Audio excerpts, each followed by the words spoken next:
Assalamualaikum warahmatullahi wabarakatuh, pemirsa PKTV. Kita berjumpa lagi dalam program Ruang Diskusi yang setiap hari Senin, hari Rabu, dan hari Jumat selalu hadir untuk Anda di malam hari ini dan yang diulang di pagi hari esok. Nah, beberapa kali kita bertemu, kita selalu mendiskusikan beberapa hal terkait kondisi saat ini dan beberapa hal, tema-tema yang menarik juga untuk kita diskusikan di Kota Bontang dan Kutim, karena siaran kita juga bisa diterima di Sangatta. Nah, langsung saja saya perkenalkan di ruang diskusi pada edisi kali ini, di samping kelihatan Anda sudah melihat langsung, langsung saya perkenalkan Pak Rahman Halim. Halo Pak Rahman, ya, assalamualaikum. Mendengar suara saya ya? Pak Teguh Suarjono selaku presenter. Assalamualaikum warahmatullahi wabarakatuh. Waalaikumsalam warahmatullahi wabarakatuh. Sebenarnya saya yang harus salam duluan, tapi karena sudah disalam oleh Pak Rahman, saya harus menjawab. Wajibnya begitu.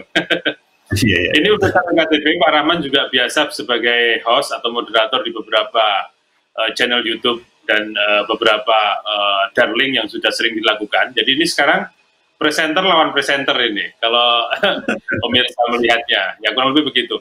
Nah, pemirsa PKTV, seperti title yang sudah terlihat oleh Anda di rumah, Pak Rahman adalah praktisi e-learning yang, kenapa saya sebutkan begitu, sebetulnya beliau juga sebagai pengajar di salah satu SMP 7 ya, di Kota Bontang, sebagai guru bahasa Inggris, dan ternyata di balik aktivitas mengajarnya, ternyata beliau aktif dalam pendidikan yang dilakukan by online, khususnya mungkin dengan Facebook maupun YouTube. Sebelum masa pandemi ini, saya pun juga selalu mengamati beliau yang secara tidak langsung selalu dengan menggunakan gitarnya atau menyampaikan sesuatu melalui Facebook dan YouTube. Secara otomatis sebenarnya itu adalah salah satu pembelajaran dari pembelajaran online yang ternyata pada saat ini sedang digemari dan memang dibutuhkan dalam masa COVID-19 kali ini. Dan semakin kesini ternyata beliau semakin gencar melakukan pembelajaran jarak jauh. Saya pikir itu adalah prolognya. Saya ingin langsung tanya mungkin dengan beliau. Tema kita pada diskusi kali ini yaitu cara belajar digital dan online. Pak Rahman, bagaimana Bapak mendengarkan saya prolog tadi, komentarnya seperti apa? Silakan Pak Rahman awali dengan komentar dulu. Silakan Pak Rahman. Ya, baik, terima kasih Pak Teguh. Sebenarnya awalnya ini sebenarnya fashion ya, kesenangan ya, atau hobi saya misalnya dengan multimedia. Dari jauh sebelum masa pandemik ada itu, saya senang berkolaborasi dengan siswa untuk membuat media pembelajaran. Awalnya itu yang sangat sederhana dari PowerPoint ya. Tapi saya melihat ke depan kenapa PowerPoint ini kok biasa-biasa saja. Gimana kalau kita buat konsepnya itu ada tambahan video pembelajaran. Kebetulan saya dari mata pelajaran bahasa Inggris yang saya ampu itu, jadi saya punya ide, saya kolaborasi dengan siswa buat syuting video sederhana percakapan, per tema begitu, kemudian diupload. Awalnya sih iseng-iseng kita upload saja ke YouTube. Kemudian tahun kemarin, tahun 2019 itu ada semacam pelatihan daring dari Pusdatin ya, kalau dulu Pustekom, Pusdatin ada seleksi Duta Rumah Belajar dan Sahabat Rumah Belajar. Kami ikut tujuannya untuk mencari ilmu aja sih, nambah-nambah. Bagaimana sih cara membuat video pembelajaran yang bagus itu seperti apa? Banyak konsep-konsepnya, misalnya membuatnya dengan teknik green screen atau animasi tambahan. Yang sebelumnya kita belum pernah tahu, jadi dapat ilmu itu kita terapkan sebelum masa pandemik. Sudah kita banyak upload, dan teman-teman dari Bontang, dari Kaltim juga sering kami berkolaborasi ya, termasuk juga di masa terlebih lagi di masa pandemik ini, kegiatan ada namanya kegiatan guru tanggap corona. Teman-teman alumni Sahabat Rumah Belajar, Duta Rumah Belajar yang digagas oleh salah satu Duta Rumah Belajar Kaltim di Samarinda, Pak Yahya, itu membuat bentuk-bentuk pembelajaran daring untuk sharing pengetahuan, sharing keterampilan untuk membuat bahan-bahan ajar digital kepada para guru, dan kita pakai. Termasuk langsung ketika pandemik itu muncul, kita langsung menggagas namanya kegiatan guru tanggap corona ini setiap hari kita lakukan berjenjang, ada pagi SD, siang SMP, sampai sore itu SMA dan SMK. Jadi yang mengisi itu guru-guru yang memang tergabung dalam, dulu ada pelatihan di Samarinda, ada pelatihan offline, guru YouTuber Kaltim. Nah itu jadi teman-teman tuh dirangkul semua untuk mengisi. Jadi saling berbagi lah. Ada yang masing-masing mata pelajaran, jadi beda-beda. Jadi saling mengisi gitu Pak Teguh. Ceritanya begitu singkatnya.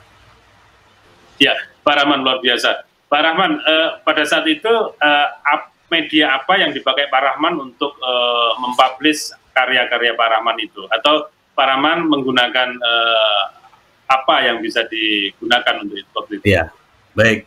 Kalau untuk proses pembuatan videonya saya sederhana aja dengan menggunakan kamera ponsel ya, kamera ponsel.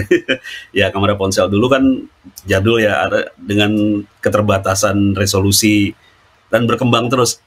Sekarang nih teknologi komputer, teknologi smartphone itu udah luar biasa, kameranya diperuntukkan untuk kamera. Nah itu kita manfaatkan teknologi yang murah meriah itu, artinya terjangkau lah, bukan murah meriah ya, terjangkau terutama untuk para guru, kantong para guru.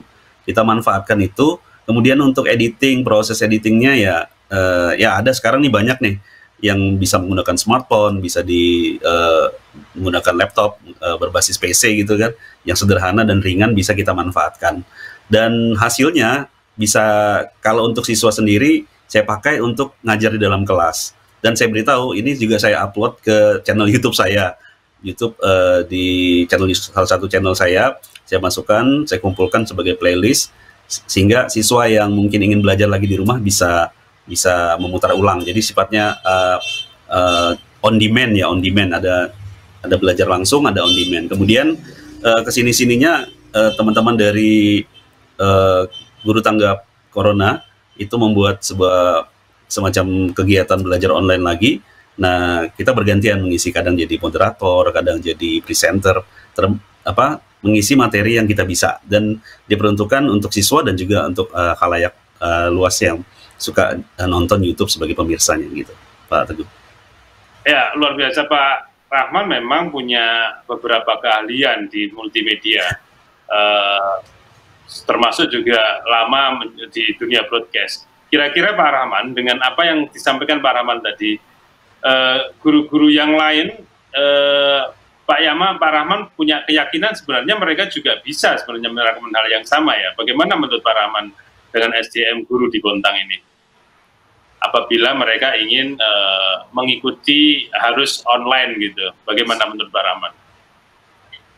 Ya, sebenarnya kita membuka teman-teman dari alumni Sahabat Rumah Belajar yang masih giat jadi penggiat dan praktisi e-learning ini juga punya rencana untuk menggagas kegiatan yang skopnya, yang kemarin kan skopnya Kaltim nih. Nah, untuk Kota Bontang. Jadi guru-guru yang mungkin punya minat, punya fashion, dan memang sekarang ini bukan hanya minat dan fashion ya, tapi mungkin tuntutan keadaan juga harus kita struggle untuk bisa melek IT, terutama untuk menggagas melakukan pembelajaran daring atau online. Nah ini bisa kita bergabung nanti, mungkin ada rencana selanjutnya di tahun ajaran baru kita akan bergabung dengan guru-guru di sini membuat pembelajaran online. Jadi kita sharing gitu dengan teman-teman guru. Jadi ini sekalian belajar dan langsung praktek untuk lebih maju gitu ya. Dan tentu saja kita butuh support nih Pak Teguh. Support dari pemerintah Kota Bontang dalam hal ini, kemudian dinas pendidikan, stakeholder yang lain, pihak swasta mungkin yang punya concern ke pendidikan, terutama masa pandemik juga, karena kita memikirkan bukan hanya untuk gurunya ya, tapi pembelajaran ini juga sangat bermanfaat jika benar-benar bisa dilaksanakan, masuk ke sasaran tujuannya adalah siswa sendiri yang notabene ada di rumah gitu. Lantas Pak Rahman, apa yang, kalau tadi kan sebuah keinginan Pak Rahman yang memang ingin mendidik siswanya, untung-untung siswa yang lain juga bisa menikmati. Apakah waktu itu ada keinginan bahwa apa yang Pak Rahman lakukan itu akan mendapatkan sesuatu gitu dari apa yang Pak Rahman ingin, atau memang benar-benar waktu itu hanya ingin mengaplikasikan sebuah hobi saja? Kadang-kadang ya, ada kalanya ini semoga bisa dapat sekian gitu. Bagaimana menurut saya? Ya, awalnya memang dari hobi fashion ke sana ya. Jadi nothing tulus saja. Bahkan saya dengan swadaya sendiri karena memang senang gitu ngumpulin peralatan-peralatan ya sederhana yang terjangkau oleh kantong saya bisa lengkapi diri untuk mensupport pembuatan ya media pembelajaran sederhana untuk siswa dan saya upload di YouTube. Dan saya dengar kan YouTube sekarang ini menjanjikan, terutama para YouTuber yang sudah kelas-kelasnya punya viewer jutaan, punya apa namanya jam terbang banyak gitu, itu bisa dimonetize. Tapi itu hal-hal yang nomor sekian, artinya itu adalah bonus ya. Sedangkan yang saya harapkan sebenarnya bisa sharing, bisa berguna dan bermanfaat. Apa yang saya bisa lakukan itu sudah merupakan kepuasan tersendiri buat saya, karena ini memang hobi gitu. Jadi bonus saja kalau misalnya nanti suatu saat YouTube melirik saya untuk bisa dimonetize dengan jam terbang sekian, ya itu lain cerita. Luar biasa, Pak Rahman. Semoga banyak guru-guru pendidik di Bontang atau di luar Bontang yang bisa mengikuti jejak Pak Rahman, mungkin mempelajari siswa-siswanya dengan hobi sehingga mereka juga masih bisa tetap menerima sistem belajar mengajar. Nah, Pak Rahman, kira-kira kondisi yang kemarin atau yang saat ini ya, apakah menurut Pak Rahman guru-guru itu mutlak harus paham tentang ilmu digital dan sistem belajar jarak jauh seperti ini, Pak Rahman? Ya, sebenarnya tidak semua guru itu berbekal pengetahuan IT ya, karena termasuk saya juga untuk IT sendiri ya learning by doing gitu ya. Tapi sebenarnya kita harus punya semangat untuk belajar, karena guru itu sebenarnya juga harusnya sejatinya dia adalah seorang pembelajar, karena kalau dia berhenti belajar berarti dia akan kalah sama siswanya kan, karena teknologi berkembang terus. Jadi mungkin bukan bermaksud untuk menggurui, tapi memberikan inspirasi kepada para teman-teman guru.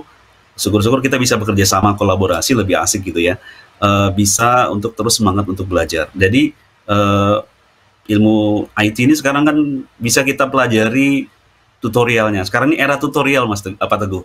Jadi kita mau apa aja sebenarnya, kesulitan apa aja sesaat kita bisa tahu, tinggal cari di Google atau cari aja channel YouTube yang cari ada tutorialnya. Insya Allah bisa gitu ya. Asal kita mau kekeh untuk belajar. Ada jawabannya sebenarnya. Ya benar.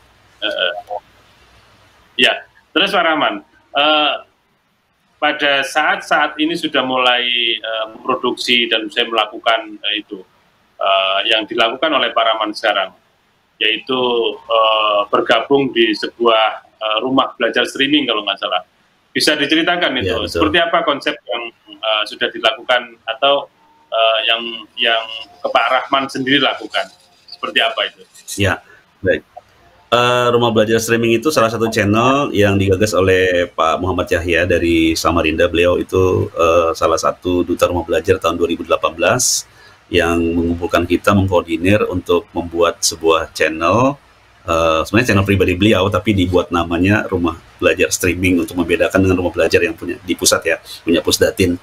Itu kita banyak kegiatan, jadi satu portal itu bisa banyak channelnya Mas, banyak kegiatannya Mas. Misalnya pagi, siang, sore itu berjalan beriringan, bahkan dipakai untuk beberapa kabupaten kota di Kalimantan Timur. Jadi yang pusat intinya itu rumah belajar streaming, tapi nanti dipecah lagi. Dia portalnya bisa siaran live. Ya, Kutai punya Kutai Cerdas, Balikpapan, Himpaudi Balikpapan, Bontang punya Himpaudi siaran sendiri untuk Himpaudi ada. Jadi sudah berjalan sekitar 1 bulan. Kalau yang rumah belajar streaming itu sudah sekitar 3 bulan yang lalu kita sudah jalan. Sebelum pandemik ini kita di WFH kan, kita sudah jalan. Nah, yang jalan pada masa berbarengan dengan WFH ini yaitu Guru Tanggap Corona. Guru Tanggap Corona ini ya setiap hari itu ada yang siaran, ya memberikan materi-materi pelajaran. Jalan terus, baik itu untuk materinya ke sesama guru, ya baik itu ke sesama guru atau juga ke siswa. Jadi ada yang misalnya dia mampu memberikan tutorial, misalnya tentang membuat video atau membuat bagaimana membuat sertifikat online dan seterusnya, itu ada untuk guru dan juga ada untuk siswa. Misalnya permapel itu bebas, jadi disediakan jadwal-jadwalnya. Dan apa yang ada diajarkan di situ tidak hanya khusus untuk kelas tertentu ya Mas ya, bisa untuk ya betul. Jadi dari SD, SMA, jadi betul. Bahkan beberapa panelis tuh dari luar Kalimantan Timur, teman-teman guru yang mungkin organisasi ya, muncul juga ikutan hadir dari sebagai panelis, bahkan juga ikut sebagai host dan moderator. Jadi seru Mas. Jadi kita banyak kenalan, banyak teman gitu. Ya, oke, Mas Rahman Halim, sebelum kita lanjutkan ruang diskusi ini, kita akan saksikan beberapa pesan-pesan berikut ini. Pemirsa, kita akan saksikan, akan lanjutkan ruang diskusi ini setelah pesan-pesan yang satu ini.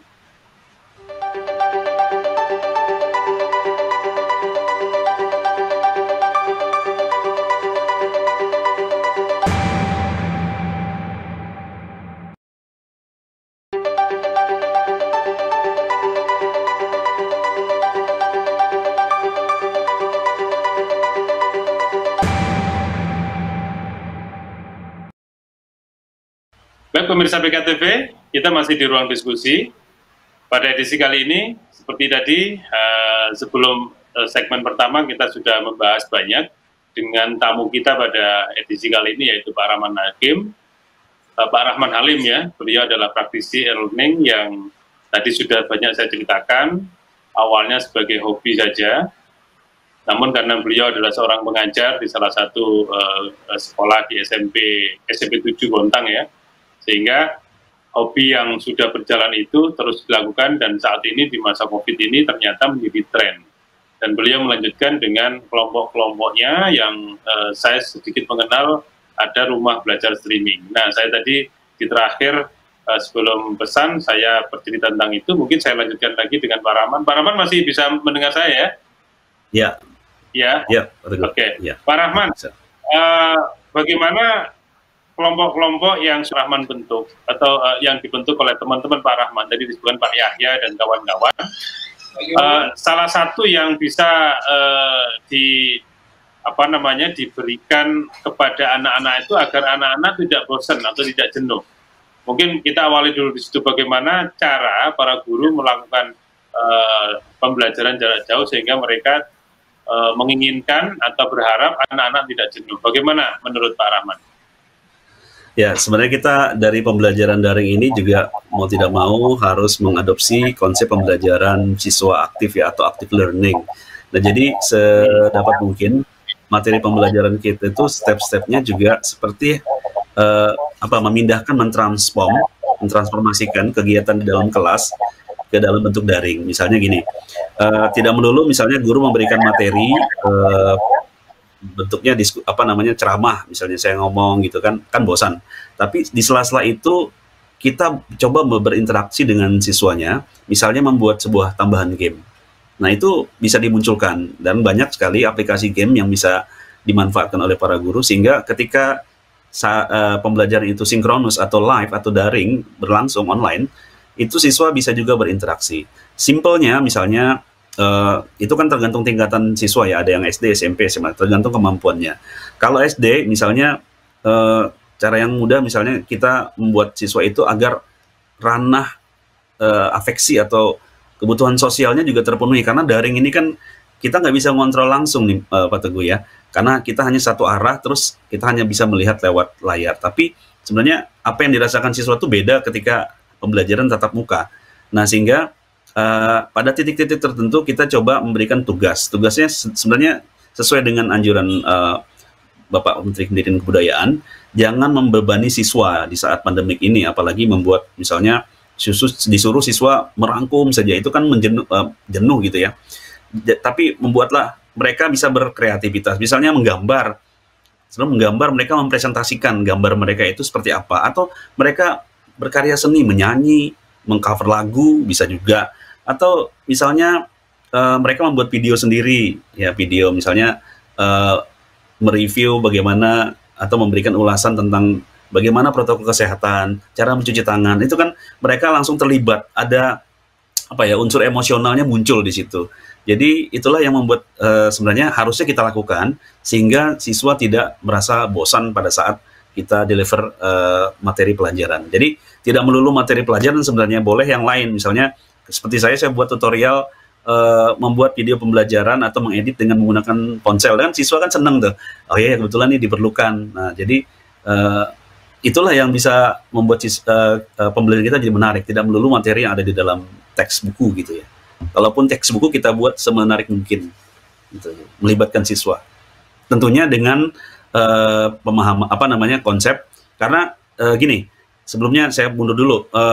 Ketika saya membuat pembelajaran online dengan siswa saya, ada kesepakatan dengan siswa, kami buat grup WA grup. Jadi setiap kelas itu saya buat, Mas, grup 7A, 7B, 7C itu sendiri-sendiri. Jadi ketika saya mau online ada rule of the game. Jadi nanti kita gini ya, kita gini ada pembelajaran ini. Jadi siap. Jadi orang tua pun lewat paguyuban kita berikan informasi sehingga apapun yang dilakukan siswa aktivitas pembelajaran tidak memberatkan bagi siswanya sendiri dan bagi orang tua. Jadi ada konektivitas guru, siswa dan orang tua gitu.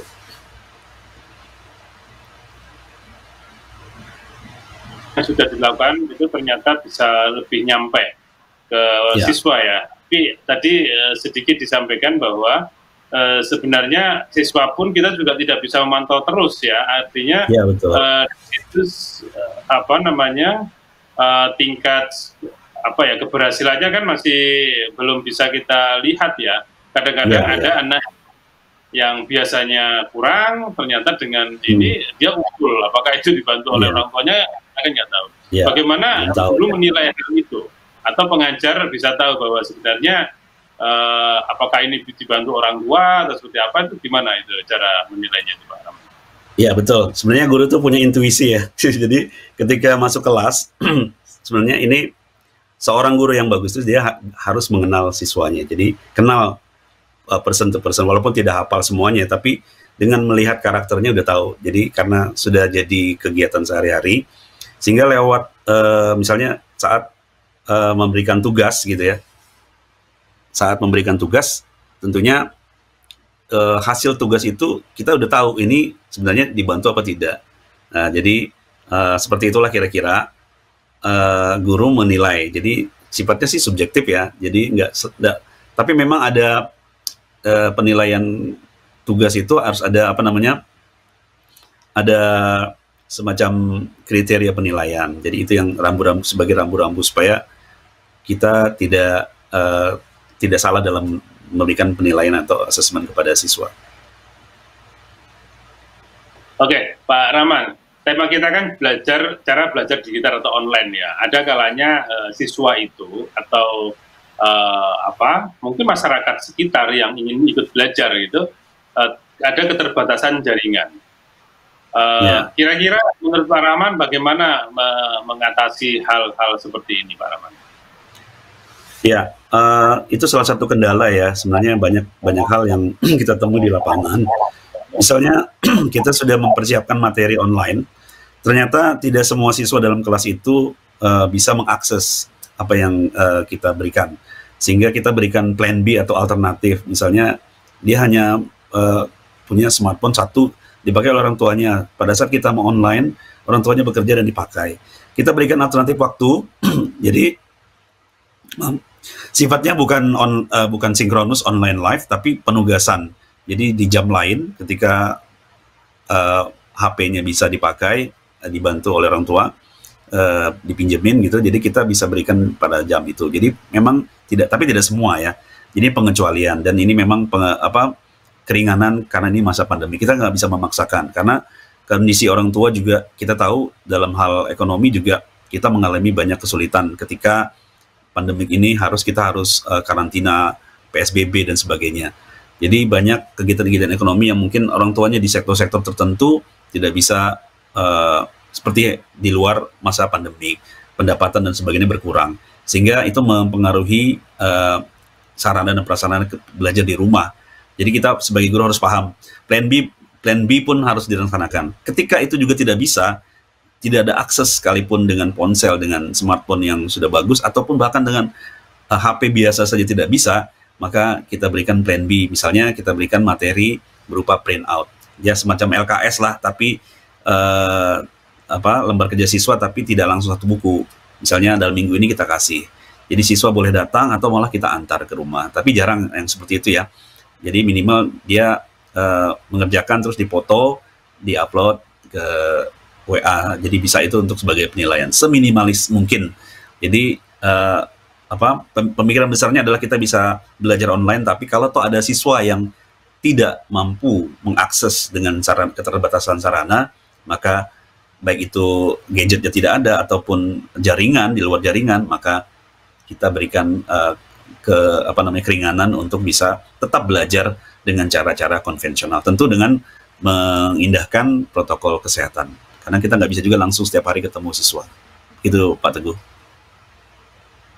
Alternatif selalu harus kita cari ya sebagai siap untuk mengatasi persoalan saat ini. Tidak mungkin saat ini dengan kondisi semuanya siap, apalagi siswa ya, ada memang secara ekonomi mereka mampu dengan wifi atau dengan cara-cara paket data dan lain-lain, namun ada kalanya paketnya habis.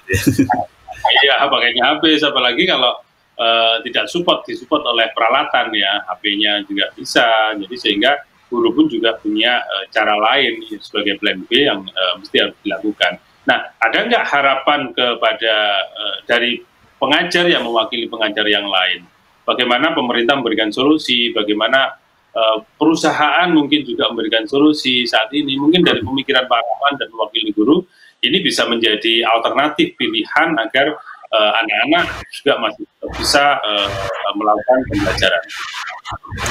Ya, tentu saja sarana dan prasarana yang dibutuhkan tentunya sesuai dengan kemampuan ya, karena kita tahu juga pemerintah di masa-masa seperti ini juga harus memikirkan pembagian anggaran ya. Kita harus paham dan tidak melulu menuntut pemerintah. Tapi ada baiknya mungkin mengevaluasi kembali pembelajaran yang sudah ada, mungkin dengan memberikan semacam angket atau apa sih yang dibutuhkan sebenarnya, sehingga apa yang disebut dengan pembelajaran daring atau dari rumah itu bisa terlaksana secara maksimal, seefisien mungkin. Mungkin ya mensupport adanya anggaran untuk paket buat siswa, paket buat guru boleh juga mungkin ya. Mungkin sebagian, atau mungkin di daerah tertentu yang tidak ada jaringan, mungkin bisa masuklah pihak swasta untuk memberikan support jaringan internet ke sana. Mungkin ini pemikiran besarnya seperti itu. Jadi kita sih pengen selalu ada perhatian dari pihak pemerintah dan pihak stakeholder swasta yang concern pada pendidikan di masa pandemik ini, agar yang namanya idealisme belajar digital atau online ini bisa terlaksana secara maksimal. Walaupun kendala-kendalanya memang tetap ada di lapangan ya, kendala teknis ya. Jadi itu jadi PR buat kita bersama, bukan hanya dari guru tapi juga pemerintah dan juga stakeholder. Termasuk mungkin dari media-media bisa membantu kita untuk sharing ya. Gitu. Baik pemirsa PKTV, memang apa yang disampaikan Pak Rahman itu menjadi harapan besar bagi pendidik, dan semoga pemerintah maupun perusahaan memberikan solusi menarik, apakah dengan memberikan bantuan paket data atau menggunakan wifi gratis di beberapa tempat, itu menjadi solusi yang mungkin bisa membantu masyarakat Bontang. Kita akan lanjutkan dialog saya diskusi dengan Pak Rahman setelah pesan-pesan yang satu ini.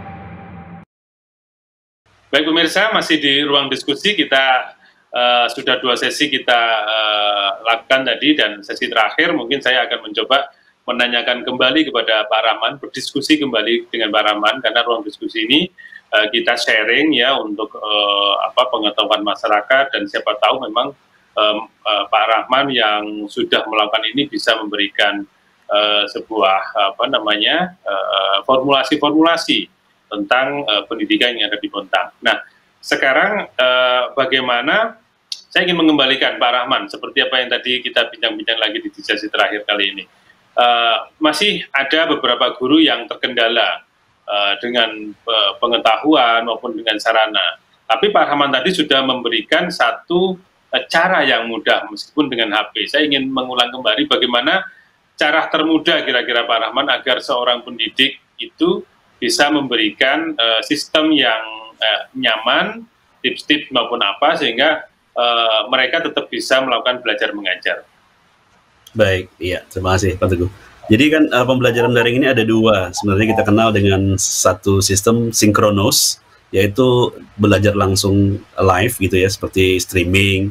Kita bisa menggunakan YouTube, Facebook, atau beberapa platform seperti yang tertutup seperti Zoom, Webex, kemudian Google Meet dan sebagainya. Tapi itu semua memerlukan sederhana saya sebenarnya memerlukan bagaimana cara kita men-setting platform itu. Sebenarnya kalau kita mau belajar sehari bisa. Terus yang paling penting adalah bagaimana kita menyiapkan media yang akan kita sharing dan rencana pembelajaran sewaktu kita live. Jadi mau seperti apa ya? Itu satu. Yang kedua, ada yang namanya asinkronus. Asinkronus itu pembelajaran dengan sistem penugasan. Jadi ada yang namanya Edmodo, ada yang namanya learning management system seperti Schoology.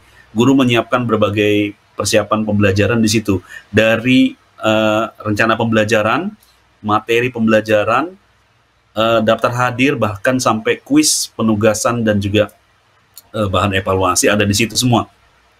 Termasuk video pembelajaran, misalnya PowerPoint, dan juga materi-materi berbentuk PDF yang bisa dibaca, yang untuk menguatkan literasi siswa.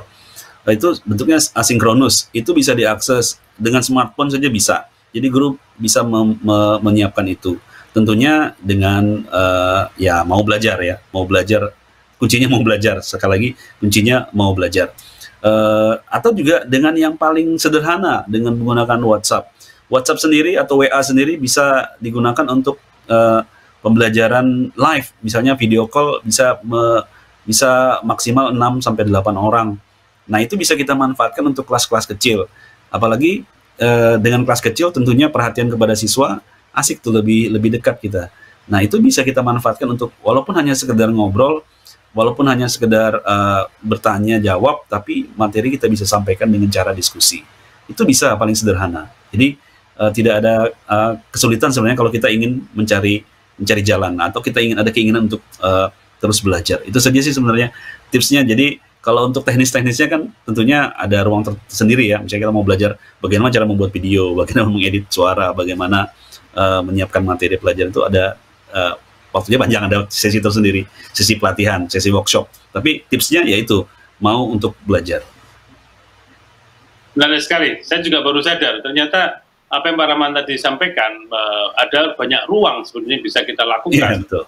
Sama oleh guru dan kepada siswa, meskipun hanya kelas kecil seperti WA, kelompok WA gitu ya. Yang penting semuanya apa yang diinginkan oleh guru nyampe, dan siswa pun juga bisa menerjemahkan, itu yang paling penting. Kadang-kadang apa pesan apapun bisa diterjemahkan oleh siswanya, ya paling penting begitu. Nah, yang terakhir sekaligus closing statement Pak Rahman, apa yang menjadi, ini kan kita nggak tahu ya sampai kapan ya, sampai kemarin sudah disampaikan 3 Juli nanti akan sudah masuk ajaran baru, tapi ada selentingan lagi ternyata sudah sampai November atau sampai kita nggak tahu. Nah, kira-kira harapan besar Pak Rahman dengan ide besarnya tadi seperti rumah belajar streaming, akan seperti apa nantinya konsep-konsep belajar ini, karena kan ada kelemahan, ada keunggulannya juga, namun mau diapakan juga kondisinya seperti ini. Nah, harapan besar Pak Rahman ke depan dalam 1, 2, 3 bulan mendatang seperti apa, Pak Rahman? Ya, tentunya kita masih menunggu kepastian ya dalam hal new normal ini, atau kebiasaan baru kita ini ya. Apakah betul-betul safe atau aman untuk siswa bisa masuk, atau dengan berbagai skenario sip-sipan, atau juga tetap full belajar di rumah. Walau dengan kondisi seperti itu, banyak pilihan, banyak kemungkinan. Tentu kita sebagai guru, sebagai orang yang concern dengan pendidikan, harus siap dengan berbagai pilihan itu. Salah satunya adalah siap untuk belajar jarak jauh. Tentunya mempersiapkan diri, menyiapkan materi 1 semester ke depan minimal. Itulah yang bisa kita siapkan sambil menunggu kepastian. Dan teruslah untuk menggali berbagai trik-trik, berbagai tutorial yang bisa kita manfaatkan semata-mata untuk bisa mendeliver pengetahuan kepada siswa, pembelajaran ataupun juga tidak semata-mata untuk mendeliver materi pelajaran yang ada di kelas di dalam buku, tapi menurut himbauan Pak Menteri, life skill bisa kita berikan kepada siswa. Sekedar untuk berbicara, ngobrol dengan siswa itu adalah apa ya, perhatian buat siswa selama masa pandemi itu luar biasa. Kerinduan untuk bertemu dengan siswa bertemu dengan guru itu juga terobati ya, paling tidak sesederhana itu. Jadi minimal kita mau untuk terus belajar dan berubah, menyesuaikan dengan new normal. Kira-kira seperti itu, Pak Teguh. Baik, Pak Rahman Halim, cukup sekian juga kita karena waktu kita berpisah di ruang diskusi pada edisi kali ini.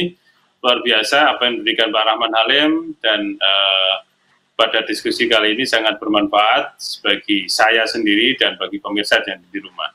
Kita akan ketemu lagi Pak Rahman dengan edisi-edisi yang lain. Semoga tetap sukses Pak Rahman, tetap terus berjalan.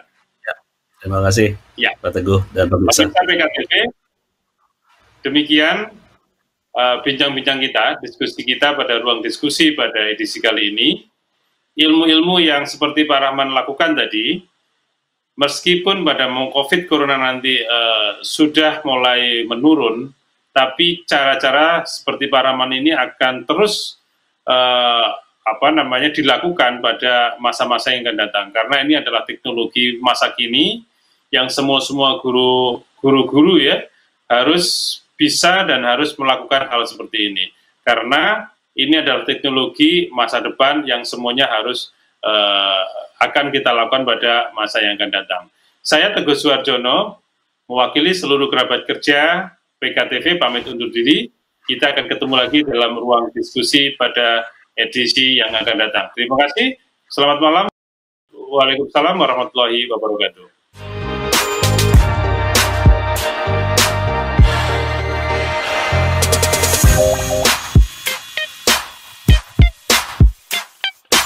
Thank you.